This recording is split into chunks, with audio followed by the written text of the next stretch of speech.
Macron has just decided to dissolve the Parliament of France. This comes in response to his big loss at the European Union elections this past weekend.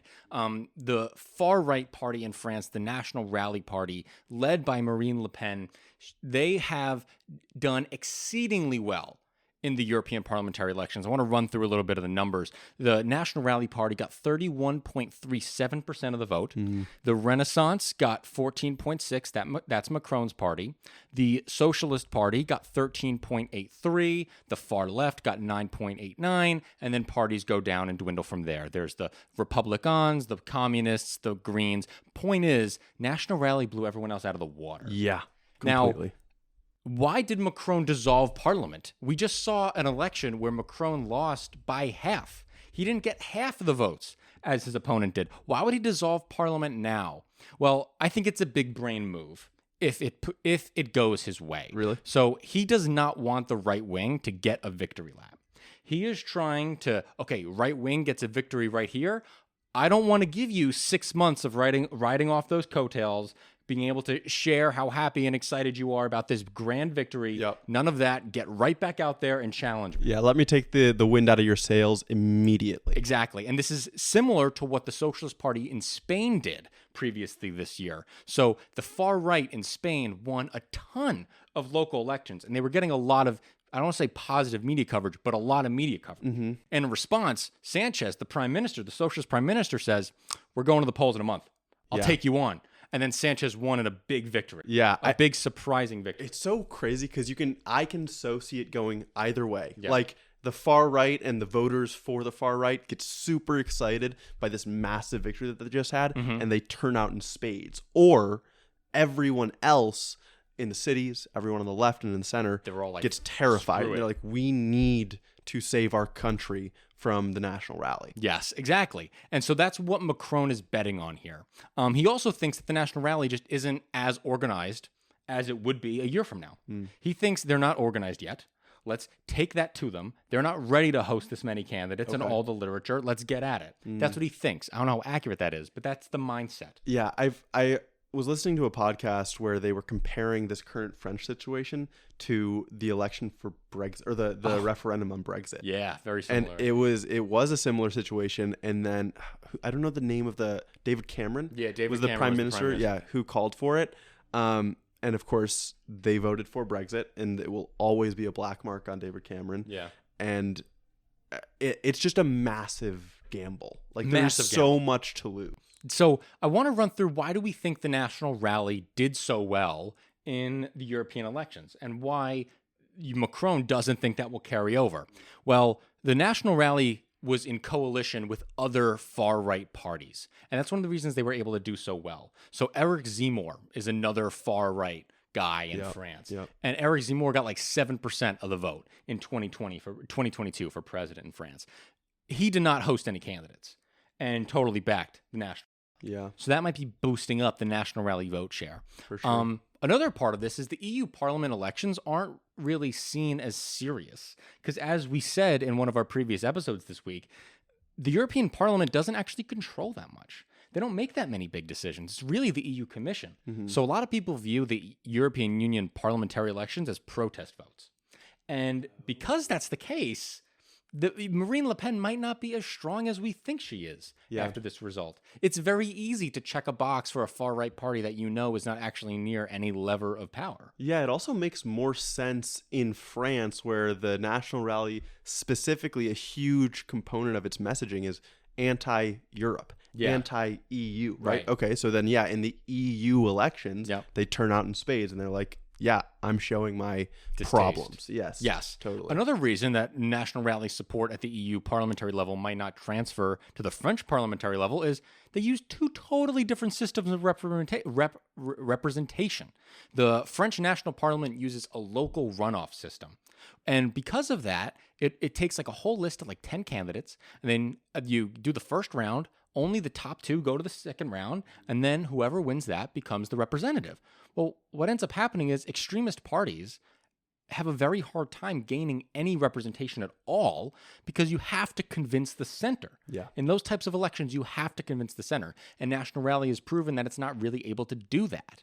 And now, as we're going into election season, National Rally is having a lot of problems keeping their partners together.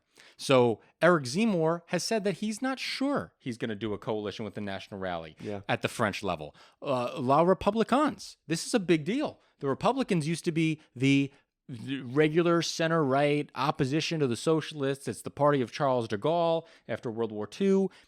It was like the French party, but they've collapsed over the years and fallen in favor to the National Rally. And the leader of the Republicans proclaimed his interest in joining a coalition with the National Rally.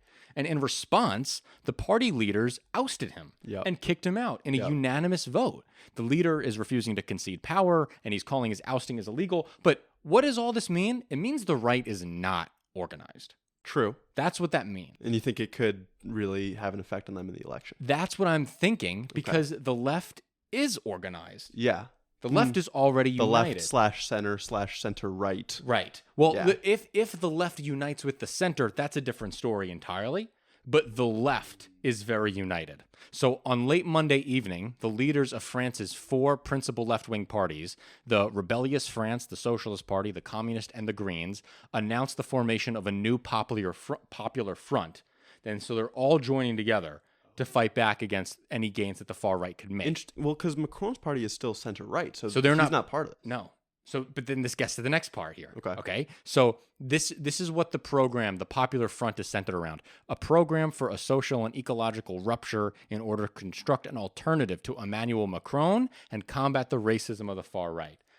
That's important because right now, like, French politics are at least half built on Islamophobia. It's so true. Which it is abhorrent, but also I kind of understand it because France has suffered so many terrorist attacks from like ISIS specifically, and I tried to look into this, or ISIS or ISIL, these Syrian Islamic extremist groups. I tried to look into this. Apparently, France bombs Syria and has pushed for the ouster of Bashar al-Assad more than other Western countries. I didn't know that. Because France, otherwise it's not clear to me why France specifically, right? Why not the UK? Why not the US? We are occasionally targets of these attacks, but France, it's been more consistent. France also has 10% of its population is Muslim, which is more than pretty much any other Western country. This is a huge reason why Le Pen's National Rally Party has become so huge, so popular. It's harnessing this discontent and kind of telling this story that we're in a battle against the Western invading civilization. Muslims. We are in a second battle of Tours. Any of you history nerds, the Battle of Tours was the last battle in France where the Christians finally stopped the Muslim caliphate invasion into Europe. Okay. And they use that type of rhetoric as we're in another battle of Tours. Yes. Right? Yes. So, but the only other thing I want to say is because of that, they've kind of dragged Macron I was going to add further towards them and made him more Islamophobic. So creating a coalition that's specifically like, no, we want to stop this backsliding. That's important. That's huge. Yeah, and so this coalition was originally formed in 2022 under the name New Ecological and Social Popular Union. Otherwise, it was the NOOPS, whatever. But the fact that they did it again, this could be a recurring thing. Which would make the left way more relevant in French politics again. Yeah. That is very possible. Now, Macron, I think, is actually pivoting to the left. I think Macron is making a leftward turn because he gave a speech calling for a grand coalition. So he's calling for a grand coalition of centrists and the left wing to form one super coalition that would be open to all who ruled out quitting if his ruling alliance loses. He called on our compatriots and political leaders who do not recognize themselves in the extremist fever to build a new project, a coalition to govern.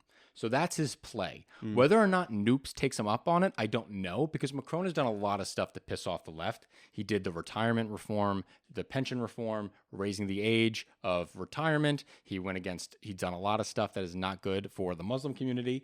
So they are reluctant, but I also don't know if it's going to actually be necessary for to team with Macron for the left. I don't know if it's necessary to defeat the National Rally. I don't know that.